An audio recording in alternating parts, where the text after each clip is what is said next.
Alors, la société ASCPE, donc je vous la déclinerai après, même si je n'en ai pas le droit, est une société que j'ai créée en 2003 pour organiser d'ailleurs des entretiens européens sur la gestion des déchets nucléaires en Europe et dans le monde. Donc c'était très original parce que ce thème n'arrivait pas jusqu'au débat public. Et moi, j'avais proposé aux élus qui ont sur leur territoire des laboratoires de recherche pour le stockage géologique en profondeur des déchets les plus radioactifs, d'organiser un débat mondial en France pour comparer finalement les solutions que les différents pays nucléaires dans le monde mettaient en œuvre et de permettre aux citoyens, aux acteurs de la société civile, aux territoires de s'approprier ce sujet-là. Donc j'ai créé ASCPE à ce moment-là.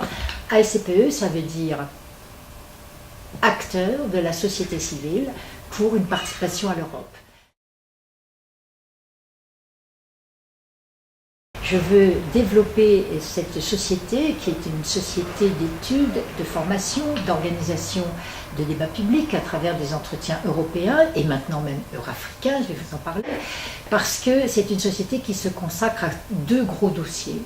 L'union de l'énergie en Europe, avec sa dimension intérieure, sur le marché intérieur, et donc on analyse et on compare les politiques des différents États membres, qu'on cherche à coordonner et même mieux à mettre en coopération, et puis sa dimension extérieure, parce qu'il y a des enjeux d'indépendance et de sécurité énergétique, mais aussi parce qu'il y a surtout des gros enjeux de relations nouvelles à construire avec les pays producteurs et distributeurs. Aujourd'hui, l'énergie crée beaucoup de tensions entre nous et de conflits, voire de guerres à l'extérieur. C'est un enjeu géopolitique. Notre idée serait de faire de l'énergie un facteur de réconciliation, de paix, et enfin, en tout cas de pacification des conflits et de nouvelles coopérations pour permettre à tous de se développer et si possible de façon durable. Donc on travaille sur l'énergie propre, on dit aujourd'hui, décarbonée, pour évidemment permettre de retrouver notre croissance, une croissance plus durable et de consolider notre compétitivité à l'extérieur. Et puis je travaille sur les entretiens eurafricains, c'est-à-dire on prépare des rencontres, des débats sur les relations entre l'Union européenne et l'Afrique, de voir comment l'Union européenne peut là aussi nouer de nouvelles coopérations, des coopérations d'un autre type ou des relations commerciales en coopération avec les pays d'Afrique et notamment les pays anglophones, là où nous avons une histoire, une culture commune, pour que les entreprises européennes puissent aller en Afrique et aider ce pays au développement, non pas avec des aides publiques, mais avec de l'investissement et du développement des activités. Ça, c'est un très gros dossier qu'on a démarré il y a 2 ans et qui, si j'ose dire, a fortement pris, puisque le groupe de travail rassemble maintenant plus de 1000 membres et contacts. Donc c'est important et nous avons déjà organisé plusieurs colloques sur ces thèmes-là. C'est une société qui travaille en partenariat avec les acteurs de la société civile, d'où son nom, ASCPE, des acteurs qui viennent du monde de l'entreprise, de l'industrie et des services, du monde associatif avec des associations ou des organismes publics, avec les institutions et avec des territoires. Donc, parce que l'activité humaine se développe sur des territoires avec des acteurs divers qui viennent d'horizons divers, de sensibilités différentes et de plusieurs pays d'Europe, puisqu'en l'occurrence je travaille sur les enjeux européens. Donc les partenaires ne sont pas les mêmes selon que je travaille sur l'énergie ou sur l'Afrique, bien sûr, ça dépend d'ailleurs, puisque si on retrouve les grands acteurs de l'énergie aujourd'hui présents en Afrique, ils sont aussi bien dans le groupe énergie que dans le groupe UE Afrique, mais ils sont quand même divers, puisque dans l'énergie, je peux travailler avec des fédérations d'acteurs à l'échelle européenne comme Eurélectrique, Eurogaz, Foratom sur le nucléaire, l'Union européenne bien sûr et la DG Énergie. Et puis des entreprises du secteur de plusieurs pays d'Europe, EDF, GDF Suez, Areva, Landral, CEA en France, mais aussi Enel en Italie, TVO en Finlande, Vattenfall en Suède, ou bien E.ON RWE en Allemagne, pour ne citer que quelques-unes. Et puis des autres types d'acteurs qui sont les régulateurs ou des territoires bien sûr, qui veulent développer des centrales, enfin des capacités de production pour permettre leur développement. Du côté Afrique, je travaille sur plusieurs secteurs, mais mon idée, c'est pas de travailler, d'avoir des politiques sectorielles en Afrique, c'est de travailler sur des questions transversales qui vont intéresser l'ensemble des secteurs. Par exemple, la réforme des aides publiques, leur effet levier de fonds privés pour aller s'investir dans des projets de développement. Bien là, les projets de développement doivent concerner aussi bien le secteur de l'agriculture et de l'agroalimentaire, que le secteur énergétique, que le secteur du numérique, que l'éducation et la formation, ou que la finance. Et alors, ce qui est très plaisant avec les Africains, c'est que déjà, ils savent que l'avenir est devant eux, c'est un continent en pleine croissance. Nous, ils nous disent que le nôtre, il est là déjà un petit peu derrière, mais c'est qu'on a à réapprendre des nouvelles relations avec l'Afrique, où arrivent d'ailleurs sur les marchés africains les Chinois, l'Amérique latine, les Turcs, les Russes, tout le monde arrive et l'Europe avait tendance à perdre des parts de marché. Donc il y a là de nouveau à repenser nos relations. Ça se fait évidemment dans un travail d'expérience, d'expérimentation, de réflexion, d'action. Et moi, mon métier, c'est de vendre du débat public, c'est-à-dire d'organiser la rencontre entre les acteurs sur des questions qu'on se pose en amont. Et on essaye de déboucher après les colloques sur des réponses ou des recommandations qu'on fait connaître et aux acteurs et aux institutions publiques.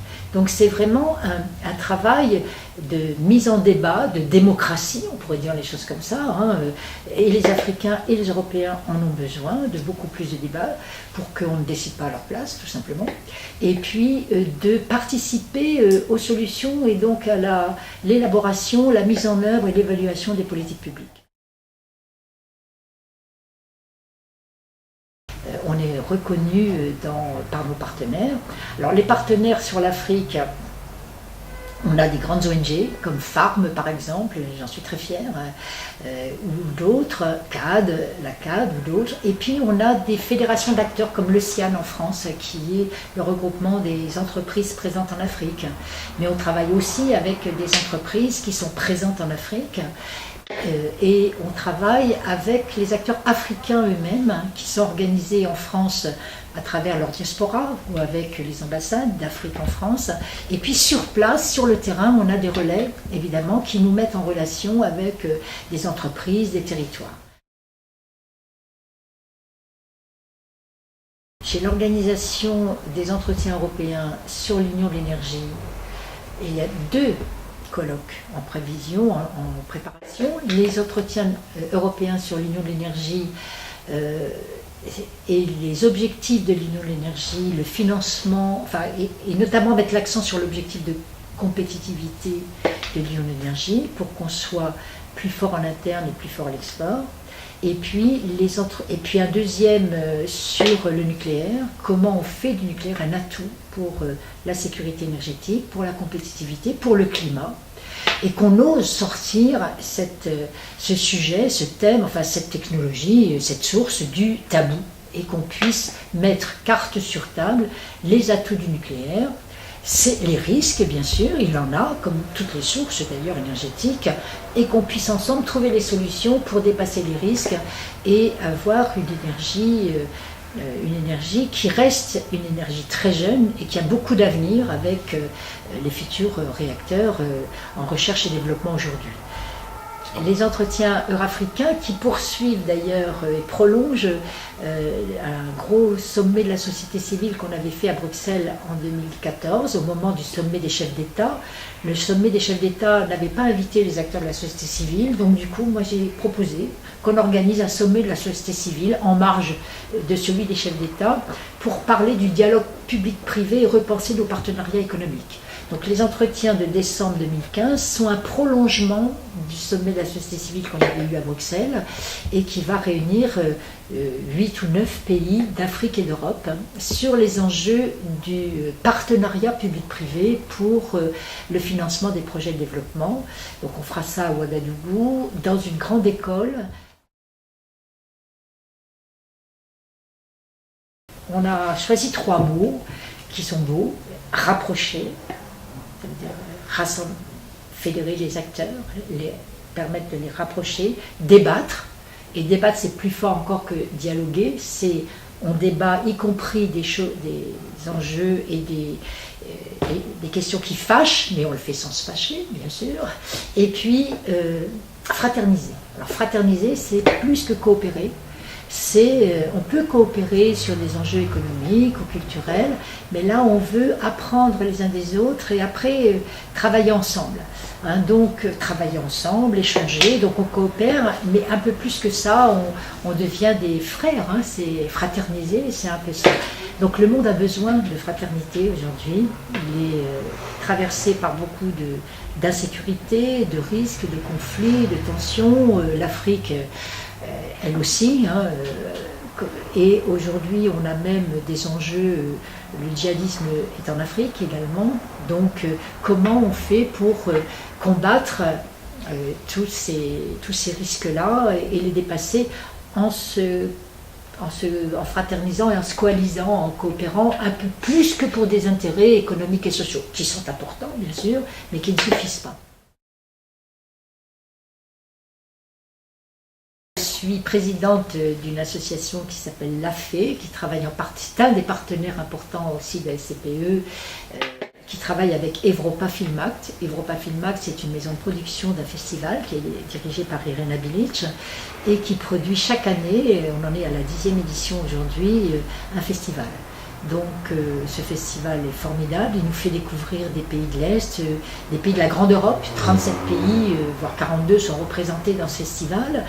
Donc Irena Bilic a le souci de faire connaître ces films-là de l'Est, mais aussi les films du Nord, de l'Europe, qu'on ne connaît pas bien également, et d'organiser chaque année un mois de projections, débats, rencontres avec les metteurs en scène, les producteurs, les comédiens, des historiens, pour nous permettre de mieux connaître le cinéma européen. Et moi je pense que le cinéma est un vecteur de la connaissance de l'Europe aussi, et il permet de mieux connaître les peuples tels qu'ils se représentent eux-mêmes à travers leurs films ou leurs images.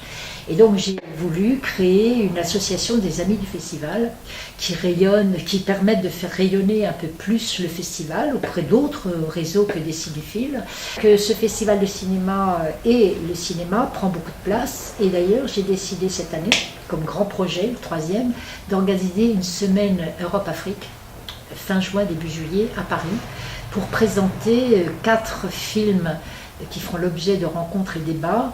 2 films européens, Regard sur l'Afrique, un peu comme Les Oresties africaines de Pasolini, et 2 films africains, Regard sur l'Europe. Là, on va en discuter avec nos partenaires, et notamment les ambassades des pays d'Afrique qui sont à Paris, et notamment peut-être plus spécialement le Burkina Faso.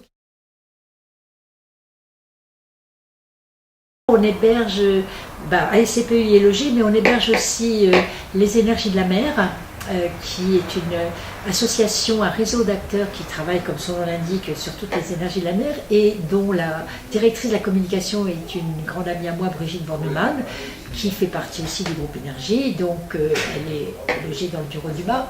Et puis l'AFE qui est l'association des amis du Festival de cinéma L'Europe autour de l'Europe, que je préside de toute façon, et qui accompagne le festival, mais aussi les initiatives hors festival, comme la semaine sur l'Afrique que je vais organiser fin juin, début juillet, ou tous les mardis de chaque fin de mois, avec une séance à l'entrepôt, toute l'année. Les ouvertures sur la Méditerranée, c'est très important. D'abord, ça touche aux enjeux énergétiques, comme je l'ai dit tout à l'heure, et à la sécurité énergétique. J'ai fait plusieurs conférences, moi, sur l'UPM, l'Union pour la Méditerranée, mais je travaille plus étroitement avec la Turquie, qui pourrait devenir d'ailleurs un grand hub énergétique, y compris pour l'Europe, condition qu'on sache nouer des coopérations renforcées avec tous les pays de la zone, dont la Russie, Moyen-Orient, Afrique du Nord. Et je suis par ailleurs favorable à l'adhésion de la Turquie à l'Union européenne et à l'ouverture des négociations, notamment sur le chapitre énergie. Et je suis membre de l'Institut du Bosphore, qui est une association franco-turque qui travaille à rapprocher les acteurs de Turquie et de France sur des relations commerciales en coopération.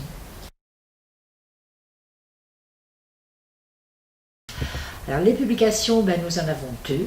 En tout cas, nous allons ressortir 2 publications, la lettre des entretiens européens sur les enjeux énergétiques et la lettre des entretiens euro-africains sur les relations EU-Afrique. La première lettre des entretiens euro-africains sort fin avril, avec un focus nucléaire, et si on en parlait en Europe.